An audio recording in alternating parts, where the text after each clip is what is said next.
Quand on pense aux enfants de Zeus, on pense souvent à Héraclès, le héros parmi les héros. On pense aussi à Athéna, sa fille préférée. On pense encore aux jumeaux Apollon et Artémis, nés des amours avec Leto, pauvre déesse poursuivie par Héra. On pense aussi aux enfants légitimes que le dieu a eus de sa femme Héra, notamment Arès et Hébé, et même parfois Héphaïstos. Pourtant, on oublie souvent qu'une autre fille est née des amours de Zeus, cette fois-ci avec Déméter, la déesse des moissons, Perséphone, qui connaît une vie bien particulière au cœur des enfers. Prenons le temps d'observer son histoire par le petit bout du mythe. Aujourd'hui, Perséphone ou le printemps retrouvé.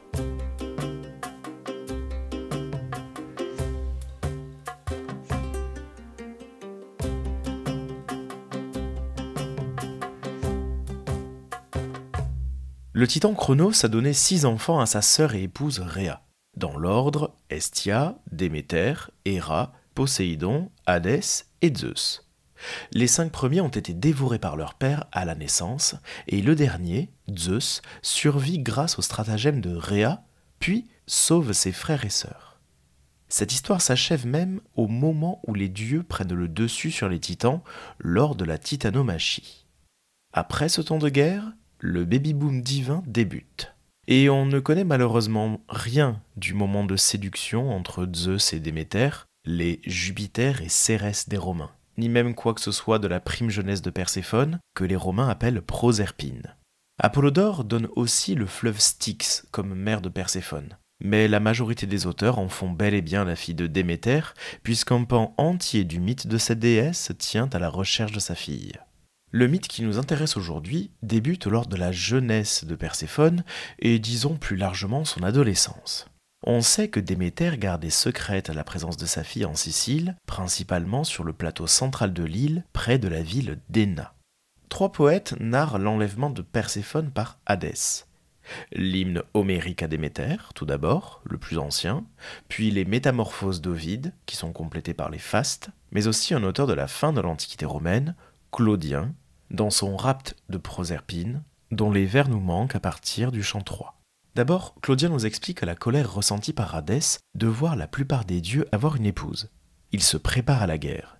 Il est cela dit vite arrêté par l'une des moires qui le prie de demander une épouse à Zeus. Celui-ci arrête son choix sur Perséphone, qui connaît déjà de nombreux prétendants parmi les dieux. Arès et Apollon les premiers, auxquels Nonos de Panopolis ajoute Héphaïstos, Hermès et bien d'autres dieux.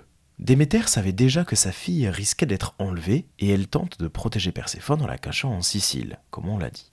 Dans l'œuvre de Claudien, Zeus révèle à sa fille Aphrodite ses desseins et demande même à ce que la déesse de l'amour pousse Perséphone à profiter des champs de fleurs. Le décor est longuement planté par le poète, rappelant la présence d'Aphrodite, d'Athéna, d'Artémis et de nombreuses naïades, des divinités des eaux. Le territoire de Sicile est nommé Trinacrie, et le monde semble changer le temps d'un instant. Hadès est en train de chercher sa route sous la terre. Dès lors que, vaincue par son bras, la Trinacrie a dénoué ses liens serrés, ouverte largement en une fente immense, soudain paraît au ciel l'effroi. Les astres ont changé leurs chemins établis. L'ours se baigne en des eaux interdites. La peur fait se hâter le bouvier paresseux. Orion tremble. Atlas pâlit d'entendre ainsi hennir. Une haleine d'une autre teinte obscurcit l'axe rutilant. Ce monde effraya les chevaux accoutumés à se repaître d'une longue ténèbre. Stupéfaits par un ciel meilleur, ils rongent leurs freins, ils hésitent, ils luttent, timon de travers, pour revenir, pour retourner au chaos redoutable. Mais aussitôt qu'ils ont senti les coups, l'aiguillon sur leur croupe, qu'ils ont appris à supporter le jour, ils se ruent avec plus de fougue qu'un torrent hivernal, plus de rapidité qu'un javelot lancé. Le trait du Parthe n'est point tel, ni l'élan de l'austère, ni la pointe de la m'inquiète ne court çà et là si légère. Leur mort est chaud de sang, leur souffle mortel corrompt l'air, et les cendres s'imprègnent et se souillent de leur écume. Les nymphes de s'enfuir, et Proserpine, enlevée sur le char, implore les déesses. Déjà Pallas dévoile la tête de Gorgone, Délie se hâte et tend son trait sans céder à leur oncle. Leur commune virginité les stimule au combat. Elle aggrave le crime du ravisseur sauvage. Lui, tel un lion qui a pris une génisse, honneur du parc et du troupeau, qui de sa griffe a percé les entrailles mises à nu et assouvi sa rage sur tous les membres, et qui, debout, souillé d'un sang épais, secoue les nœuds de sa crinière en méprisant la vaine colère des pâtres. Dompteur d'un peuple inerte, le pire des trois frères, lui dit Pallas, laquelle de tes Euménides t'a poussé de son aiguillon ou de sa torche impie? Pourquoi quittes-tu ton séjour pour oser profaner le ciel avec ton quadrige infernal? Tu as les difformes d'Irée, tu as les autres divinités du Léthé, tu as les funestes furies comme épouse digne de toi. Quitte les états de ton frère, laisse la part d'un autre, contente-toi de ta nuit et va-t'en. Pourquoi mêles-tu à la vie la mort? Et pourquoi, étranger, foules-tu notre monde? En criant ainsi, elle frappe de son bouclier menaçant les coursiers qui veulent passer, oppose à la barrière de son écu, les presse et fait siffler les hydres de Gorgone, les couvre en tendant son cimier. Son javelot de frêne est levé pour frapper et vient illuminer le char obscur. Il était presque envoyé si Jupiter, du sommet de l'éther, n'avait lancé un foudre rougeoyant aux ailes pacifiques. Il s'affirme beau-père. Par les nuées béantes, l'hyménée tonne, et les flammes témoins confirment le mariage. À contre-cœur, les déesses cédèrent. La fille de Latone retint son arc en gémissant et ajouta ces mots. « Ah, souviens-toi, adieu pour bien longtemps. Le respect dû à notre père nous a empêchés de t'aider. Nous ne pouvons contre lui te défendre. Oui, nous sommes vaincus par un pouvoir plus grand. Ton père conjure ta perte. Tu es livré au peuple du silence.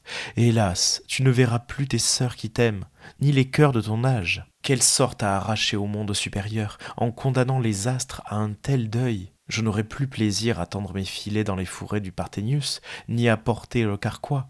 Que partout, et sans risque, le sanglier écume, que les lions cruels impunément rugissent, les sommets du Tégète, le Ménal, privé de chasse, te pleureront, et le saint affligé prendra longtemps ton deuil. Même le temple de mon frère Adelphe se taira.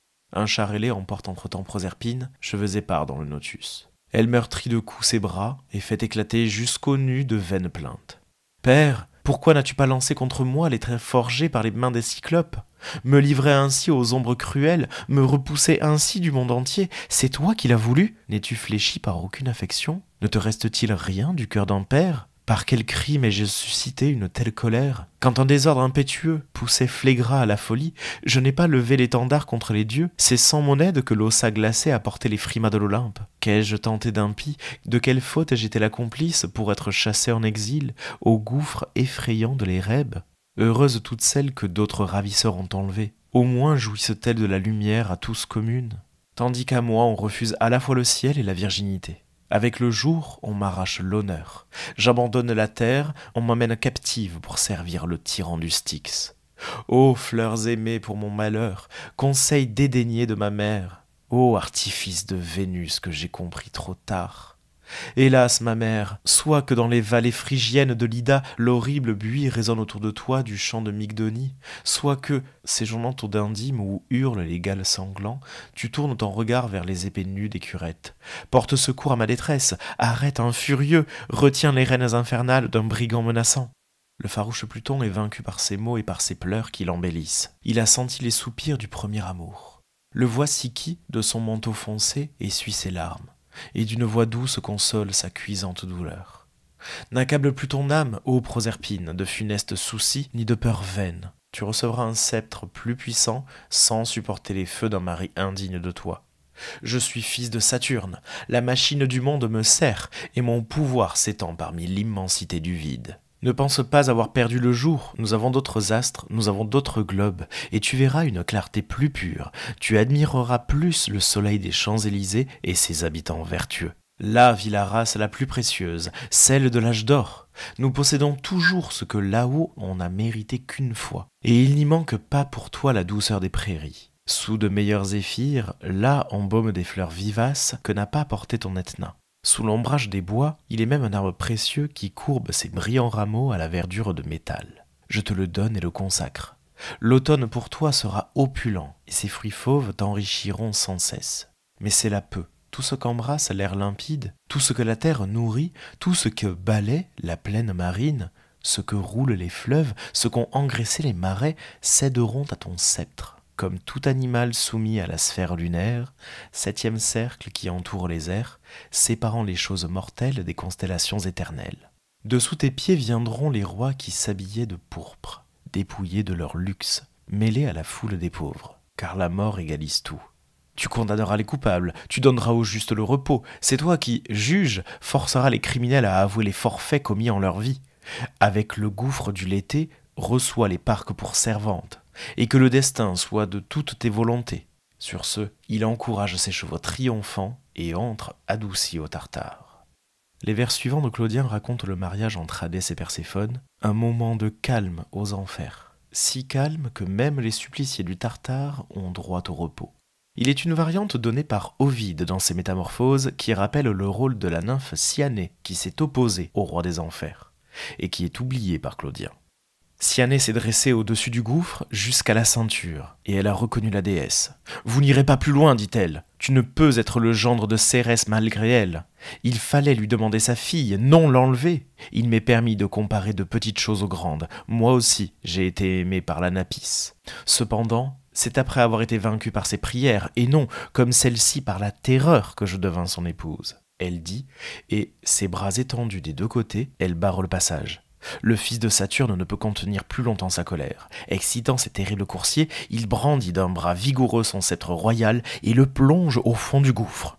Sous ce choc, la terre lui livre passage jusqu'au Tartare et reçoit au milieu d'un cratère son char qui se précipite sur la pente. Cyanée, pleurant la déesse enlevée et les droits de sa source outragée, n'élève plus la voix, mais elle garde en son âme une blessure inguérissable. Elle se fond tout en larmes, elle se résout dans les eaux dont elle avait été naguère la grande divinité. Et sur terre, Déméter ignore tout du rapt Édénos de Perséphone. Elle tente, cela dit, de retrouver sa fille en parcourant la terre, et elle questionne de nombreuses divinités, toutes au courant, mais ayant toutes juré de ne rien dire. Zeus préfère garder le secret. Seul Hécate offre une clé de compréhension à Déméter, comme le rappelle l'hymne homérique consacré à Déméter. Et c'est Hécate qui parle. « Noble déesse, toi qui donnes les saisons et les présents splendides, lequel des dieux célestes ou des hommes mortels a ravi Perséphone et fait souffrir ton cœur ? J'ai bien entendu un cri, mais sans voir de mes yeux qui c'était. Je te dis en un mot, franchement, tout ce que je sais. » Ainsi parlait Hécate. La fille de Rhéa aux beaux cheveux ne répondit mot, mais s'élança bien vite avec elle, en tenant en main des torches ardentes. Elles allaient retrouver le soleil qui observe les hommes et les dieux, se placèrent devant ses chevaux, et la divine déesse lui demanda « Soleil, traite avec honneur, toi du moins, la déesse que je suis, si jamais j'ai réjoui ton cœur et ton âme par mes paroles ou mes actions. L'enfant de mes entrailles, cette douce fleur dans toute la gloire de sa beauté. Ah, je viens d'entendre sa voix déchirante traverser l'éther inlassable, comme si on lui eût fait violence. Mais je n'ai rien vu de mes yeux. Or toi qui, du haut de l'éther divin, plonges les regards de tes rayons sur la terre entière et l'étendue des mers, dis-moi franchement si tu as vu en quelque lieu celui qui, Dieu ou homme mortel, s'est enfui en m'arrachant, malgré elle et par la violence, mon enfant. » Elle parlait ainsi, et le fils d'Hypérion lui répondit en ces termes. « Fille de Rhéa aux beaux cheveux, Déméter souveraine, tu vas le savoir. Je m'incline avec beaucoup de pitié devant l'affliction que tu éprouves pour ton enfant aux longues chevilles. Parmi les immortels, il n'est d'autre responsable que Zeus, l'assembleur des nuées. C'est lui qui l'a accordé à Hadès, son propre frère, pour qu'elle fût appelée son épouse florissante. Hadès l'a enlevée, malgré tous ses cris, et entraînée avec ses chevaux au fond des brumes obscures. Allons, déesse, mets un terme à tes grandes lamentations. Il ne faut pas garder une vaine et farouche colère. Ce n'est pas un gendre indigne de toi parmi les immortels que le maître de tant d'êtres, Aidoneus, ton propre frère, est issu de ton sang. En fait de privilège, il a reçu son lot lorsque, à l'origine, se fit le partage à trois. Il habite avec ceux dont le sort l'a fait roi. Après ces paroles, il excita ses chevaux, et eux, à sa voix, emportaient vivement le char rapide, comme des oiseaux aux longues ailes. Alors, un chagrin plus cruel, plus sauvage s'empara du cœur de la déesse. Irritée contre le chronide des nuées sombres, elle s'écarta de l'assemblée des dieux et du vaste Olympe pour aller vers les cités des hommes et leur grasse culture. Déméter passe ainsi une année complète auprès des hommes, cachée sous les traits d'une vieille femme. Et le poète rappelle que ce fut une année affreuse entre toutes que Déméter donna aux hommes qui vivent sur le sol nourricier. Une année vraiment cruelle. La terre ne faisait pas lever le grain, car Déméter couronné l'y tenait caché. Et pourtant, Zeus ne pouvait voir les hommes mourir à cause de ce mariage divin. Il envoie Hermès persuader Hadès de rendre Perséphone à Déméter. Et voici ce que lui dit le dieu messager. Hadès a la sombre chevelure qui règne sur les morts. Zeus le Père m'ordonne de ramener vers les dieux, du fond de l'Érèbe ténébreux, la belle Perséphone, afin que sa mère, à la voir de ses yeux, s'arrête dans sa colère et son courroux contre les immortels. Elle médite l'acte grave d'anéantir la race débile des hommes qui naissent sur la terre, en dérobant le grain dans le sol, et songe réduire ainsi à néant les honneurs dus aux immortels. Possédée d'un horrible courroux, au lieu de se mêler aux dieux, elle demeure à l'écart de son temple odorant, sans quitter l'acropole rocheuse d'Éleusis. Il parlait ainsi. Le seigneur du peuple souterrain, Aidoneus, sourit dans ses sourcils et ne désobéit point aux injonctions de Zeus roi. Il se hâta de prier la prudente Perséphone. « Va, Perséphone, auprès de ta mère voilée de noir. Mais garde en ta poitrine une humeur et un cœur serein. Ne te désespère pas trop, c'est inutile et vain. L'époux que tu auras en moi n'est point indigne de toi parmi les immortels. Je suis le propre frère de Zeus le Père. Quand tu seras ici, tu régneras sur tous les êtres qui vivent et qui se meuvent. Tu auras les plus grands privilèges parmi les immortels. Et ils seront tous châtiés, ceux qui te feront l'injure de ne pas se concilier ton cœur par les pieux sacrifices et les offrandes qui te reviennent. » Il parlait ainsi, la prudente Perséphone se réjouit et bondit vivement de bonheur. On pourrait croire que l'histoire se clôture ainsi, mais Hadès est dépeint comme un peu plus malin. Voici ce qu'il fit. Mais il lui donna à manger un pépin doux et sucré de grenade, sans se faire voir, en jetant des regards autour de lui, afin qu'elle ne restât point à jamais auprès de la vénérable Déméter voilée de noir. Il attela les chevaux immortels à l'avant de leur char d'or, le maître de tant d'êtres, Aidoneus. Elle monta sur le char et, à ses côtés, prenant en main les rênes et le fouet, Argéiphantès le Fort traversa tout le palais, tandis que les deux chevaux volaient sans se faire prier. Ils couvrirent rapidement leur longue route. Ni la mer, ni l'onde des fleuves, ni les vallons herbeux n'arrêtaient l'élan des chevaux immortels, ni les pics des monts. Ils les franchissaient en fendant les nuées épaisses. Le manuscrit qui nous rappelle cette histoire est ici corrompu. Nous pouvons compléter cette partie de l'histoire grâce à Ovide et ses métamorphoses. Cérès persiste à vouloir ramener sa fille des enfers. Mais les destins s'y opposent, car la jeune fille avait rompu le jeûne. Innocemment, tandis qu'elle se promenait à travers les jardins bien cultivés, elle avait cueilli à un arbre courbé sous ses fruits une grenade. Elle avait retiré 7 grains de la pâle écorce et les avait pressés entre ses lèvres. Personne ne le vit, sinon Ascalaphe, qu'autrefois, dit-on, Orphée, une des nymphes les plus célèbres de l'Averne, avait conçu de ses amours avec l'Achéron et enfanté sous de noirs ombrages. Il vit, et par une cruelle dénonciation, il empêcha le retour sur la terre. La reine de l'Érèbe gémit. Elle changea le témoin en un oiseau sinistre, et sur sa tête, qu'elle arrosa de l'eau du phléguéton, elle fit apparaître un bec, des plumes et des yeux énormes. Dépouillé de sa fortune première, il s'enveloppe d'ailes roussâtres, sa tête grossit, ses ongles s'allongent et se recourbent. Il peut à peine mouvoir ses plumes qui ont poussé sur ses bras engourdis. Il devient un vilain oiseau, messager des malheurs qui approchent, un peureux hibou présage funeste pour les mortels. Selon le mythographe Apollodore, c'est plutôt Déméter qui, dans sa colère, transforme Ascalaphe, ou Ascalaphos, en hibou. Et finalement, Zeus rend son verdict afin de ménager à la fois la mère et l'époux. Voilà comment se conclut le récit fait par Ovide. Arbitre entre son frère et sa sœur désolée, Jupiter divise le cours de l'année en 2 parts égales. Maintenant, la déesse, dont la puissance s'étend à la fois sur 2 royaumes, passe autant de mois avec sa mère, autant avec son époux. Aussitôt, on la voit changer d'humeur et de visage, car le front de cette déesse, qui pouvait paraître sombre même à Pluton, rayonne de joie. Ainsi, le soleil, qu'obscurcissaient les nuages chargés de pluie, en sort victorieux. Ce récit explique bien sûr le mouvement des saisons. L'hiver, la terre est infertile car Déméter est éloignée de Perséphone. Quant au printemps et à l'été, les arbres donnent des fruits et les fleurs couvrent les champs magnifiques de couleurs. C'est toutefois la partie la plus connue du mythe de Perséphone. Lorsqu'elle est reine des enfers et épouse d'Hadès, Perséphone connaît peu d'accès de colère, hormis lorsqu'on tente de se confronter à elle. La pauvre Minthé en fait les frais. Cette nymphe des enfers, fille du fleuve Cocyte, était à l'origine l'épouse d'Hadès, selon certains auteurs. Prenons un extrait d'Oppien, un auteur qui a composé un traité sur la pêche nommé les Halieutiques. À l'entendre, en effet, elle l'emportait sur Perséphone et pour la noblesse et pour la beauté. Hadès lui redeviendrait assurément fidèle et chasserait de son lit la nouvelle venue. Tels étaient les blasphèmes où se laissait emporter sa langue. Maintenant, cette nymphe, en conservant son nom, est devenue une plante chétive. Et cette plante, c'est bel et bien la menthe.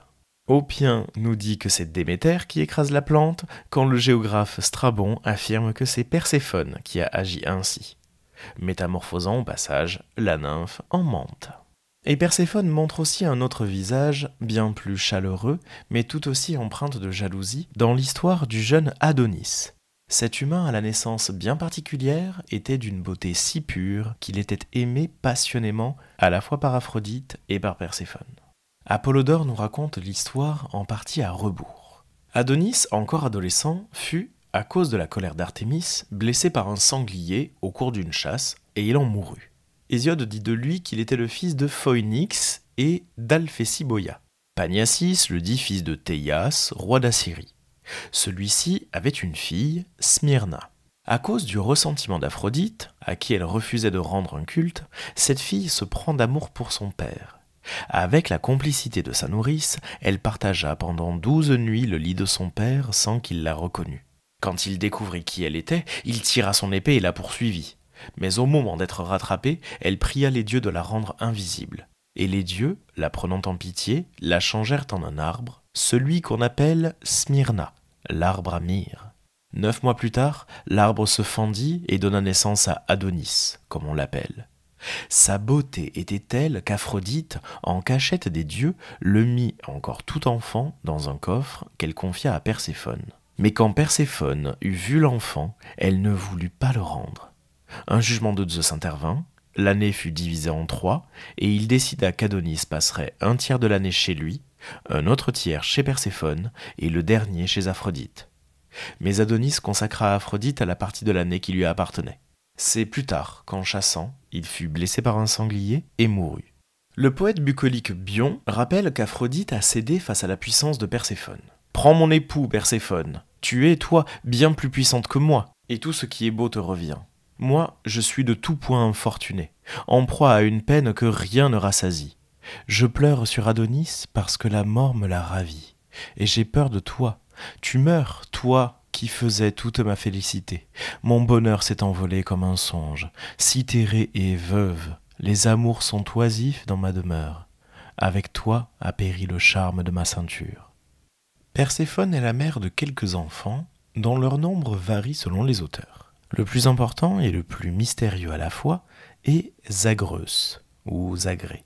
C'est dans l'œuvre de Nonos de Panopolis, les Dionysiaques, que l'on connaît l'histoire la plus longue. Il présente cette naissance comme antérieure à l'enlèvement de Perséphone par Hadès. « Vierge Perséphone, tu n'as pu, toi, éviter le mariage. C'est à un serpent que tu as été unie pour tes noces, lorsque Zeus se fit corps sinueux, ayant changé son aspect, et que, pour t'épouser, devenu serpent qui lovait ses anneaux pleins de désir, il entra jusqu'au fond de ta chambre ténébreuse, agitant sa gueule velue. Postés au chambranle sont les dragons ses semblables. En passant, il clôt leurs yeux. Et, de ses mâchoires nuptiales pleins de douceur, il lèche le corps de la jeune fille. Engendré par son union avec ce dragon venu du firmament, un fruit fécond gonfle le ventre de Perséphone. Elle donne le jour à Zagreus, nourrisson cornu qui, sur le trône de Zeus, dans les cieux, monte seul, et de sa faible main agite l'éclair. Dans les paumes puériles du nouveau-né, les foudres se font légères. Mais il n'occupe pas longtemps le trône de Zeus, après avoir rendu d'un plâtre trompeur les contours de leur visage fourbe, poussés par la colère de la déesse Héra, pleine de haine et de lourde rancune, les titans le mettent à mal d'un coutelas venu du Tartare, alors qu'il observe dans un miroir l'image illusoire que celui-ci lui renvoie. Là, tandis que ses membres se divisent sous le fer des titans, Dionysos, faisant du terme de sa vie le début d'une vie recommencée, se transforme en êtres divers, prenant tour à tour l'apparence de multiples créatures. Tantôt comme le Cronide, adulte rusé agitant l'égide. Tantôt vieillard aux genoux alourdis comme Cronos lançant des averses. Parfois dans ses formes changeantes, il est nourrisson, parfois il est pareil à un jeune garçon en transe, et la fleur toute fraîche d'une première barbe souligne le contour de son visage qu'elle bleuit. Tantôt, sous la forme d'un lion à la colère redoutable, au terrifiant rugissement, il exprime sa rage de sa gorge grande ouverte, dressant sa nuque ombragée d'une épaisse crinière et faisant vibrer de côté et d'autre, au-dessus de son dos velu, sa queue, fouet animé dont il se marque le corps. Voici qu'il quitte l'apparence d'un lion pour lancer le même hennissement qu'un cheval non dressé, relevant la tête, serrant pour la déplacer la dent arrogante du mort. Et à le frotter de toutes parts, il en argente la joue, toute enduite d'une écume blanche. Parfois, faisant couler de son museau un sifflement strident, bardé d'écailles, il se love, dragon cornu, darde sa langue hors de son gosier béant et bondit sur la tête effrayante d'un titan, nouant à son cou les tours d'un collier vipérin. Et il quitte le corps du reptile aux ondulations incessantes. Le voici tigre au corps tout marqué de taches. Parfois, se faisant taureau, lançant de sa bouche un mugissement imité, il frappe les titans de sa corne pointue. Et il combat pour sa vie, jusqu'à ce que, d'une gorge jalouse, Héra, sa marâtre à la lourde rancune, lance à travers l'espace un mugissement farouche. À la voix de la déesse, pareille à celle de Zagreus, les portes de l'Olympe retentissent d'un vacarme céleste, et le hardi taureau ploie le jarret. À tour de rôle, à coups de couteau, ces meurtriers découpent menu Dionysos sous les espèces d'un taureau. Mais lorsque Zeus le père s'aperçoit qu'une forme ombreuse, au piège d'un miroir, a causé le démembrement du premier Dionysos, après avoir frappé la mère des titans d'une flamme vengeresse, il enferme les meurtriers de Zagreus cornu derrière les portes du Tartare. Et dans les forêts en flammes se consume la chevelure brûlante de la terre accablée. Ce personnage de Zagreus est l'un des avatars de Dionysos, sa première naissance même, et prend une place considérable dans l'orphisme, un courant religieux mystique. Il peut aussi être un fils légitime d'Hadès et de Perséphone. D'ailleurs, plus loin dans les Dionysiaques, au chant 44, quand Dionysos et son cousin Panthée combattent, Dionysos prie Perséphone de lui envoyer l'aide des Érinies pour venger indirectement la mort de Zagreus. Et sans intervenir sur le champ de bataille, Perséphone se fait chef de guerre pour aider son demi-frère Dionysos. Perséphone arme les Érinies et porte secours à son frère affligé, Dionysos le Tarvenu. Sur un signe de tête sinistre de l'épouse du Zeus chtonien, les Euménides marchent contre le palais de Panthée. L'une d'elles, jaillissant du gouffre sombre, agite le fouet vipérin du Tartare. Elle puise les flots du Cocyte et l'eau du Styx et, de ses gouttes chtoniennes, arrose la demeure d'Agavée, prédisant ainsi le sanglot et les larmes de Thèbes. Parmi les enfants de Perséphone, on compte encore Mélinoé, la déesse des fantômes et des cauchemars, présente surtout dans les hymnes orphiques. Dans ce courant religieux, les Euménides, les divinités de la vengeance, connues aussi sous le nom d'Érinies, sont aussi les filles de Perséphone. Perséphone rencontre encore plusieurs héros de la mythologie grecque, et principalement des membres de la quête de la toison d'or, des Argonautes. Tout d'abord Orphée. Orphée descend aux enfers pour demander à Hadès et à Perséphone de libérer l'âme d'Eurydice. Ovide nous dit que les souverains des enfers se laissent attendrir par le chant d'Orphée. Mais il focalise son attention sur Orphée lui-même et non sur Hadès ou Perséphone. Enfin, Perséphone apparaît lors de la catabase de Thésée et de son ami Pirithous. La catabase est le moment d'un mythe où un héros descend aux enfers. Après l'enlèvement d'Hélène de Sparte par Thésée, qui souhaitait l'épouser, Pirithous projette d'enlever et d'épouser Perséphone. Évidemment, arrivés aux enfers, Thésée et Pirithous se font attraper par les souverains des enfers et sont même emprisonnés pendant quelque temps. Et il faut attendre qu'Héraclès parvienne à son dernier travail, celui qui consiste à ramener Cerbère à la surface pour qu'il rencontre aux enfers les deux jeunes hommes sans s'y attendre.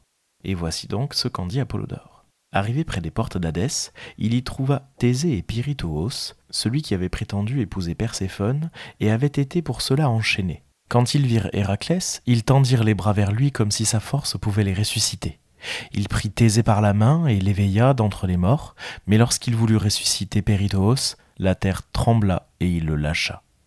Et c'est avec cet enchaînement de héros grecs que s'achève notre parcours dans l'histoire de Perséphone, la jeune déesse que l'on connaît généralement pour son enlèvement et pour la tristesse ressentie par sa mère Déméter.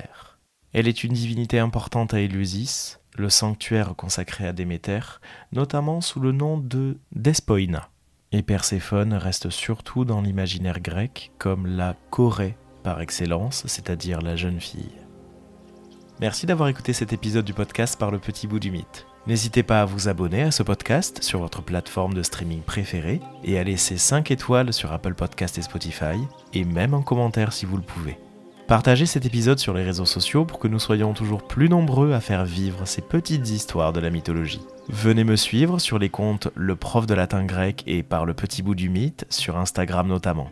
Vous pouvez prolonger l'aventure en lisant certains ouvrages qui ont été cités. Je vous mets la bibliographie en description et dans l'article du jour sur le site du podcast, le tout accompagné d'un dossier documentaire. À bientôt pour un nouveau coup d'œil par le Petit Bout du Mythe.